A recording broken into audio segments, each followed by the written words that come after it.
ఏడేడు జన్మాల బంధాలతో ఈనాడు నీ ఏడు పండించనా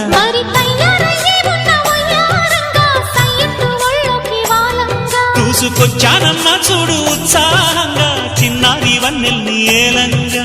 ప్రతిక్షణం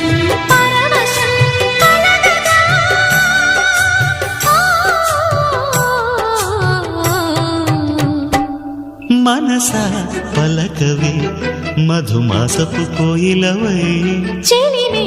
తెలుపవే చిగురాశల గీతికవై